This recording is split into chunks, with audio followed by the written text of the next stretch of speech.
मुस्कान जल्दी जबलपुरा पापा और तनुज को मुकुल ने मार दिया है। पापा और तनुज को मुकुल ने मार दिया है। मुकुल ने मार दिया है। 15 मार्च 2024 16 साल की काव्या ने ये वॉइस नोट व्हाट्सएप पर अपने चचेरी बहन को भेजा था, जो कि मध्य प्रदेश की पिपरिया में रहती थी। लेकिन मुस्कान ने ये वॉइस नोट 5 घंटे के बाद सुना था। मुस्कान ने जब ये वॉइस नोट सुना तो वो बहुत ज्यादा घबरा गई और तुरंत ही उसने इस मैसेज को अपने पापा को बताया। अपने भाई और भतीजे की हत्या की खबर को सुनकर वो बहुत ज्यादा घबरा गए। अब पिपरिया और जबलपुर के बीच की दूरी 200 से 250 किलोमीटर है, इसलिए वे लोग 3 से 4 घंटे के पहले वहां पहुंच भी नहीं सकते। अराउंड दोपहर के 3 बजे जबलपुर पुलिस रेलवे कॉलोनी में काव्या के घर पहुंचती है एंड पुलिस ने जब वहां का मंजर देखा तो उनके भी होश उड़ गए। काव्या के पापा की बॉडी पॉलीथीन में लिपटी हुई किचन में पड़ी हुई थी। वहीं पूरा घर तलाश करने के बाद भी पुलिस को काव्या के छोटे भाई तनीश का कोई सुराग नहीं मिल रहा था। तभी एक पुलिस वाले की नजर फ्रिज के हैंडल पर गई, जिसमें खून का दाग लगा हुआ था। आशंका के साथ में जब उन्होंने फ्रिज का दरवाजा खोला तो उनके होश उड़ गए। तनिष की बॉडी कंबल से लिपटी हुई फ्रिज के अंदर पड़ा हुआ था।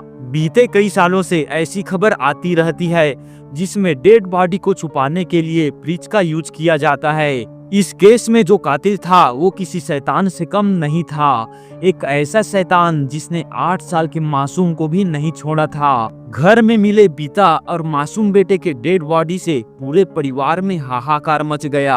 अभी माँ को गुजरे 1 साल भी नहीं हुआ था कि अब परिवार के और भी 2 लोग जा चुके थे। लेकिन यहाँ सवाल ये है कि अपने पिता और भाई की मौत की खबर देने वाली काव्या आखिर कहाँ है। काव्या ने इस वॉइस नोट में मुकुल नाम का जिक्र किया था। आखिर ये मुकुल कौन है? मुस्कान जल्दी जबलपुरा पापा और तनुज को मुकुल ने मार दिया है। Welcome to the show. My name is Ritesh and you are watching the case of Kavya murder.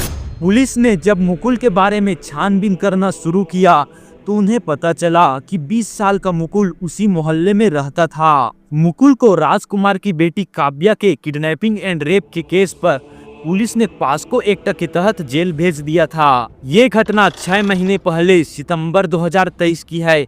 उस वक्त तक काव्या की उम्र 15 साल थी। अगर मुकुल जेल में था तो काव्या ने उसका नाम क्यों लिया?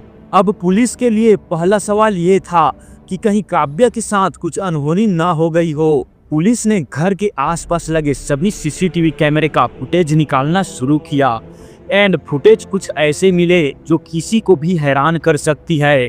घटना के दिन 12:30 बजे मुकुल अपने स्कूटी में कॉलोनी से बाहर आता है और उसके कुछ सेकंड बाद ही काव्या भी बाहर जाते हुए दिखाई देती है। इस फुटेज ने कई सारे सवाल खड़े कर दिए थे। पहला सवाल ये था कि मुकुल आखिर जेल में था तो बाहर कैसे आया। दूसरा सवाल ये था कि आखिर काव्या मुकुल के पीछे पीछे बाहर तक क्यों गई, जबकि मुकुल के ऊपर ही काव्या के किडनैपिंग एंड रेप का केस दर्ज था। इस राज को जानने के लिए जब पुलिस ने मुकुल की केस स्टडी की तो पता चला कि काव्या और मुकुल बहुत टाइम से रिलेशनशिप में थे और सितंबर 2023 में ये दोनों भागकर भोपाल चले गए थे। लेकिन काव्या के पिता के कंप्लेंट पर पुलिस उन दोनों को वापस जबलपुर ले आती है और काव्या के पिता मुकुल को जेल भिजवा देते हैं। लेकिन वहीं काव्या अपने पिता के अगेंस्ट जाकर ये बयान देती है कि वो अपनी मर्जी से मुकुल के साथ में गई थी। काव्या के बयान तो सुनकर कोर्ट ने मुकुल को रिहा कर दिया। अब पुलिस के लिए यहाँ तक सब कुछ क्लियर था एंड जब इन्वेस्टिगेशन स्टार्ट हुआ तो काव्या और मुकुल जबलपुर रेलवे स्टेशन के सीसीटीवी फुटेज में एक साथ में दिखाई दिए। काव्या और मुकुल प्लेटफॉर्म नंबर 1 से अंदर घुसते हुए दिखाई देते हैं, लेकिन कुछ टाइम के बाद प्लेटफॉर्म नंबर 3 से बाहर आ जाते हैं। एक्चुअली में इन दोनों ने ये ड्रामा पुलिस को चकमा देने के लिए किया था। पुलिस इन दोनों के सातिर दिमाग को समझ गई थी। इसके कुछ देर बाद ये दोनों जबलपुर बस स्टैंड में दिखाई दिए। छानबीन करने पर पता चला कि ये दोनों कटनी जाने वाले बस पर चढ़े थे, लेकिन पुलिस को चकमा देने के लिए इन्होंने कई सारी बस बदली थी। पुलिस टीम जब तक कटनी पहुंची ये लोग वहां से ही जा चुके थे। अब इसके आगे वे लोग कहां गए इसका कुछ पता नहीं चल पा रहा था। दोनों के मोबाइल को ट्रेस करने के बाद भी उनका एग्जैक्ट लोकेशन का पता नहीं चल रहा था, क्योंकि वे दोनों इंटरनेट के लिए पब्लिक वाईफाई का यूज कर रहे थे। इधर काव्या के फादर और भाई की पोस्टमार्टम रिपोर्ट आ गई थी। पिता के सर पर किसी भारी हथियार से लगभग 10 बार से भी ज्यादा वार किया गया था, जिस वजह से उनका सिर काफी ज्यादा डैमेज हो गया था। वहीं तनिष्क के सर पर 6 बार वार किया गया था और उसे कंबल में लपेटकर फ्रिज में डाल दिया गया था। तनिष्क की मौत तुरंत नहीं हुई थी, उसने फ्रिज के अंदर तड़प तड़प कर दम तोड़ा था। पुलिस को पास के एरिया से एक और सीसीटीवी फुटेज मिली, जिसमें मुकुल 15 मार्च की सुबह 4 बजे हाथ में ग्लव्स पहने घूम रहा था। इसी फुटेज में मुकुल हाथ में और भी कुछ सामान लिए दिखाई दिया। पुलिस जब मुकुल के घर में छापा मारती है तो उन्हें वहां पर केवल मुकुल का बड़ा भाई ही मिलता है। मुकुल के भाई ने बताया कि जेल से बाहर आने के बाद मुकुल के नेचर में काफी ज्यादा चेंज आ गया था। वो पहले जैसा बिल्कुल नहीं था। वो किसी से भी ठीक से बात नहीं करता था और पूरा दिन क्राइम थ्रिलर मूवी देखता रहता था। मुकुल अपने सारे मार्कशीट और सर्टिफिकेट को लेकर चला गया था। कुछ दिन में फाइनली पुलिस को एक लीड मिलती है। काव्या एक रेस्टोरेंट में पेटीएम से खाने का बिल पे करती है। ये रेस्टोरेंट पुणे में था। पुणे की लोकल पुलिस को तुरंत अलर्ट किया गया एंड इस बार भी जब तक पुलिस की टीम वहां पहुंची तब तक वे दोनों वहां से निकल चुके थे। अब पुलिस को इन दोनों की लोकेशन तो मिल रही थी, लेकिन ये दोनों हर 5-6 घंटे में अपनी जगह चेंज कर रहे थे। हैरानी वाली बात यह है कि इन दोनों ने 1 महीने में 7 राज्य और 9 शहर बदल चुके थे। कटनी, पुणे, विशाखापट्टनम, गोवा से मुंबई होते हुए इनकी लास्ट लोकेशन कर्नाटका के गुलबर्गा में मिली है। 8 पुलिस की टीम, 35 से ज्यादा पुलिसकर्मी और लोकल इंटेलिजेंस की टीम इनके पीछे लगी हुई थी। फिर भी बहुत दिनों तक इनका कोई भी पता नहीं चला। 28 मई 2024 रात के समय में हरिद्वार के एक गवर्नमेंट हॉस्पिटल में एक लेडी पुलिस ऑफिसर ने काव्या और मुकुल को पकड़ लिया, लेकिन वो कंफर्म नहीं थी कि ये दोनों वही कातिल हैं।